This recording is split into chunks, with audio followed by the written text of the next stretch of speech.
এ এবং বি এর মোট বেতন 42,000 টাকা। এ ও বি তাদের বেতনের যথাক্রমে 95% এবং 90% খরচ করেন। তাদের সঞ্চয় যদি সমান হয় তাহলে এর বেতন কত? দেখো এই টাইপের যখন কোশ্চেন থাকবে আমরা কিভাবে করব, কি বলেছে, এ বির মোট বেতন দেওয়া আছে 42,000 টাকা, আর এ বি তাদের বেতনের যথাক্রমে 95% 90% খরচ করেন, আর সঞ্চয় সমান হয়।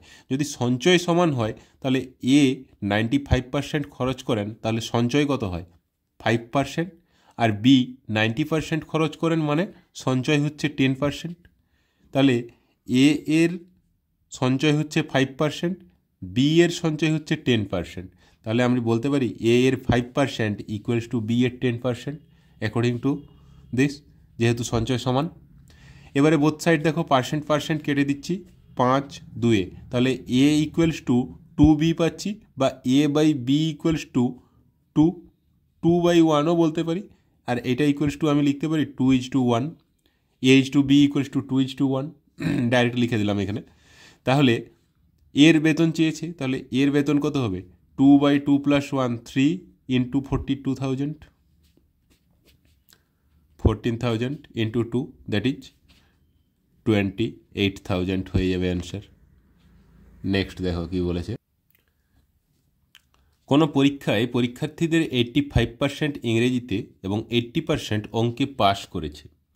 যদি 10% উভয় বিষয়ে ফেল করে তবে শতকরা কতজন উভয় বিষয়ে পাস করেছে? আগে দেখো আমরা কি দেখতাম, এখানে 85% ইংরেজিতে পাস করেছে, 80% অঙ্কে পাস করেছে, আর উভয় বিষয়ে সামথিং একটা পার্সেন্টেজ থাকতো পাস করেছে, তখন উভয় বিষয়ে ফেলটা বের করতে হতো। এখানে কি বলেছে, এই দুটোই পাস করেছে অথচ উভয় বিষয়ে ফেল করেছে, তাহলে উভয় বিষয়ে পাস কত করেছে সেটা বের করতে হবে। জাস্ট একটু ঘুরিয়ে দেওয়া আছে, এতে ভয় পাওয়ার কিছু নেই। আমরা কি করব, এই প্রথমে 85% ইংরেজিতে ফেল করেছে, ইংরেজিতে পাস করেছে, তার মানে ইংরেজিতে ফেল করেছে কত? 100 - 85, দ্যাট ইজ 15%। আর ম্যাথে 80% পাস করেছে, তার মানে ফেল করেছে কত? 100 - 80, দ্যাট ইজ 20%। আর উভয় বিষয়ে বোথ সাবজেক্টে ফেল করেছে কত? 10%।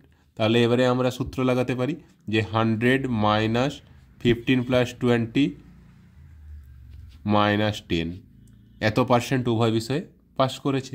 তাহলে 15 20 কত হচ্ছে? 35 - 10 25, 100 - 25 কত হচ্ছে? 75, 75% উভয় বিষয়ে পাস করেছে। নেক্সট দেখো কি বলেছে, কোনো সংখ্যাকে 20% কমালে 96 হয়, সংখ্যাটি শতকরা কত বাড়ালে 156 হবে? দেখো এটাকে আমরা দুটো স্টেপে করতে পারি। কীরকম না, 20% কমালে 96, তাহলে 20% কম মানে কত? 80%, এইটা ইকুয়ালস টু 96। আর কি বলেছে, শতকরা কত বাড়ালে 156 হবে? তাহলে আগে আমি 100% বের করব, তারপরে 156 ইকুয়ালস টু কত হবে সেটা করব, কিন্তু আমি ডাইরেক্ট করব, মাঝখানে 100%টা বের করার কোনো প্রয়োজন নেই। আমি কি করব, আমি এটাকে উল্টোভাবে লিখে দিচ্ছি, 96 ইকুয়ালস টু 80%। তাহলে 156 ইকুয়ালস টু কত হবে না, 80/96 ইন্টু 156, এত পার্সেন্ট। এবারে কাটাকাটি করো, 8 10-এ 8 12-এ 12, 1-কে 12 3-এ, তাহলে এটা ইকুয়ালস টু কত পাচ্ছি? 130%। 100 থেকে কত বেশি? 30% বেশি, তাহলে আমার অ্যান্সার হয়ে গেল 30%। মাঝখানের স্টেপটা আমরা স্কিপ করে গেলাম। একটি আয়তক্ষেত্রের দৈর্ঘ্য 20% বৃদ্ধি করা হলো, প্রস্থ শতকরা কত হ্রাস করলে ক্ষেত্রফল অপরিবর্তিত থাকবে? দেখো এগুলো একটা কোশ্চেন ছিল না, কোনো সংখ্যাকে বা কারোর বেতনকে 20% প্রথমে বাড়িয়ে দেওয়া হলো, তারপরে কত কম করলে আবার আগের বেতন হয়ে যাবে। এখানেও সেই একই জিনিস, 20% বৃদ্ধি করা হলো দৈর্ঘ্যকে, প্রস্থ কত কমালে ক্ষেত্রফল সমান থাকবে, একই জিনিস। তাহলে আমাদের কি করব, 20% বাড়ানো হয়েছে, তাহলে আগে 20 উপরে লিখলাম, আর নিচে কি হবে? 100 + 20, 100 + 20 মানে 120 ইন্টু 100, এত পার্সেন্ট কমালে প্রস্থ ক্ষেত্রফলটা অপরিবর্তিত থাকবে। তাহলে 20 6-এ 2 3-এ 2 50-এ 3 16 48, 16 পূর্ণ 2-এর 3 হয়ে যাবে, এত পার্সেন্ট অ্যান্সার হয়ে যাবে 16 পূর্ণ 2-এর 3%। নেক্সট দেখো, 10,000 টাকা 33.31% এর 0.15% ইকুয়ালস টু কত? দেখো এই টাইপের কোশ্চেন থাকলে 10,000 টাকার মানে কি, এখানে এর রয়েছে, আমরা 10,000 ইন্টু 33.31%, এটাকে যদি আমরা ভাঙি 1/3 পাবো, ভগ্নাংশে যদি রূপান্তর করি। কীভাবে হচ্ছে যদি দেখিয়ে নিতে চাও, 33.31 মানে কত? 33 3 99 একে 100/3 এত পার্সেন্ট মানে কি, নিচে চলে গেল না। আচ্ছা, 33.31% মানে 33 3 99 একে 100/3, 100/3 এত পার্সেন্ট মানে 1/100। দেখো 100 কেটে গেল, কি পড়ে থাকছে 1/3। তাহলে ওটা আমি ডাইরেক্ট লিখে নেব। কিছু কিছু পার্সেন্টেজকে আমরা ভগ্নাংশে রূপান্তর করা শিখে নিতে হবে, যদি দরকার হয় আমি একটা ভিডিও করে দিয়ে দেবো। আচ্ছা, তাহলে এটা পেলাম কত? 1/3 ইন্টু 0.15%। আমি 0.15 উপরে লিখলাম, পার্সেন্ট তোলার জন্য কি করব, নিচে 100। এরপরে এই পয়েন্টকে তোলার জন্য পয়েন্টের পরে কটা সংখ্যা আছে? দুটো সংখ্যা, তাহলে নিচে আরও দুটো জিরো জুড়ে দেব। এবারে দেখো, একের পরে এখানে 4টা শূন্য আছে, এখানে 4টা শূন্য আছে, কেটে দিলাম। পড়ে থাকলো কি 3, আর এখানে 15, 3 5, তাহলে কত হয়ে গেল? 5 টাকা। অপশান এ হয়ে যাবে অ্যান্সার। নেক্সট কি বলেছে দেখো, এক্স ওয়াইয়ের থেকে 10% কম, ওয়াই 125-এর থেকে 10% বেশি, তাহলে এক্স ইকুয়ালস টু কত? দেখো ওয়াইটা 125-এর থেকে 10% বেশি, তাহলে আমি কি লিখতে পারি? ওয়াই ইকুয়ালস টু 125 প্লাস এর 10%, 125-এর 10% মানে 10-এর 100 বা 1-এর 10, তাহলে জাস্ট একটা পয়েন্ট যদি আমরা বাঁদিকে সরিয়ে নিই তাহলেই আমরা এর 10% পেয়ে যাব। তাহলে 125-এর 10% কত? 12.5, দ্যাট ইজ 125 × 137.5।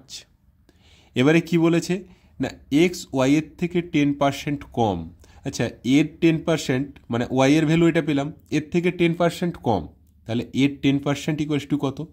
না, পয়েন্টটা এক ঘর বাঁ দিকে চলে আসলেই 10% হয়ে যাবে, তাহলে 13.75 হয়ে যাচ্ছে। যেহেতু এক্স ওয়াইয়ের থেকে 10% কম, তাহলে এটার থেকে এটা যদি বিয়োগ করে দিই আমি এক্সের ভ্যালু পেয়ে যাব। বিয়োগ করলে কত হচ্ছে? 57.321, 123.75। এখানে অপশান ছিল, অপশান ডি হয়ে যাবে অ্যান্সার। নেক্সট দেখো কি বলেছে, দুটি সংখ্যার মধ্যে প্রথমটিকে 20% বাড়ালে ও দ্বিতীয়টিকে 10% কমালে সংখ্যা দুটি সমান হয়, প্রথম ও দ্বিতীয় সংখ্যার অনুপাত কত? দেখো এটার একটা দারুণ শর্ট ট্রিক্স তৈরি করেছি। শর্ট ট্রিক্সটা কীরকম? প্রথম সংখ্যাটিকে কি বলেছে? 20% বাড়ানো হয়েছে, তাহলে আমি যদি সংখ্যাটা 100 থেকে 20% বাড়ালে কত হবে? 120। এটাকে দ্বিতীয় কন্ডিশনে রাখবো, মানে পরে রাখছি। আর দ্বিতীয়টাকে 10% কমানো হয়েছে, যদি 100 থাকে 10% কমালে কত হবে? 90, ওটাকে আগে রাখাবো, জাস্ট উল্টে দিলাম, দিয়ে এটাই হয়ে যাবে অ্যান্সার। 90:120, 30 দিয়ে কাটাকাটি হয়ে যাবে, 30 3 30 4, তাহলে 3:4 হয়ে যাবে অ্যান্সার। কী করলাম না, প্রথম সংখ্যা যেটা রয়েছে তাকে 20% বাড়ানো হয়েছে, আমি 100 থেকে 20% বাড়ালে কত হচ্ছে? 120, সেটা পরে লিখলাম। আর দ্বিতীয় সংখ্যাটা 10% কমানো হয়েছে, আমি 100 থেকে 10% কমালে কত হচ্ছে? 90, সেটাকে আগে লিখলাম। এটাই অনুপাত হয়ে গেল, কাটাকাটি করলে যেটা হচ্ছে সেটাই। ইজি লাগছে? নেক্সট দেখো কি বলেছে, চিনির মূল্য 10% কমে যাওয়ায় এক ব্যক্তি 90 টাকায় পূর্বাপেক্ষা 1 কিলোগ্রাম চিনি বেশি ক্রয় করতে পারেন। প্রতি কিলোগ্রাম চিনির বর্তমান ও পূর্ব মূল্য নির্ণয় করো, মানে বর্তমান মূল্য এবং আগের মূল্য নির্ণয় করতে হবে। কি বলেছে? প্রথমে 10% কমে যাওয়ায় 90 টাকায় 1 কেজি চিনি বেশি পাওয়া যাচ্ছে। আচ্ছা, 10% দাম কমে যাওয়া মানে 90 টাকায় আমার কত টাকা বাঁচছে? না, এর 10%, দ্যাট ইজ 10/100, এত টাকা আমার বেঁচে যাচ্ছে, 0,000, তার মানে কি 9 টাকা বাঁচছে। তাহলে আবার কি বলেছে? পূর্বাপেক্ষা 1 কেজি চিনি বেশি পাওয়া যাচ্ছে, এই যে 9 টাকা বাঁচছে, এই 9 টাকায় আমার 1 কেজি চিনি পাচ্ছি। তাহলে নতুন যে মূল্য, বর্তমান মূল্য যেটা, সেটা কি হচ্ছে, 1 কেজির দাম 9 টাকা, তাহলে 9 টাকা পার কেজি লিখতে পারি। আর আগে কি ছিল, আগের দামটা কত ছিল, 10% কমে যাওয়ার পরে 9 টাকা হয়েছে, তাহলে 10% কমে যাওয়া মানে কি 90%, এই 90% ইকুয়ালস টু 9 টাকা, তাহলে 100% ইকুয়ালস টু কত হবে, দ্যাট ইজ 9/90 ইন্টু 100, 10 10, তাহলে আগে দাম ছিল 10 টাকা,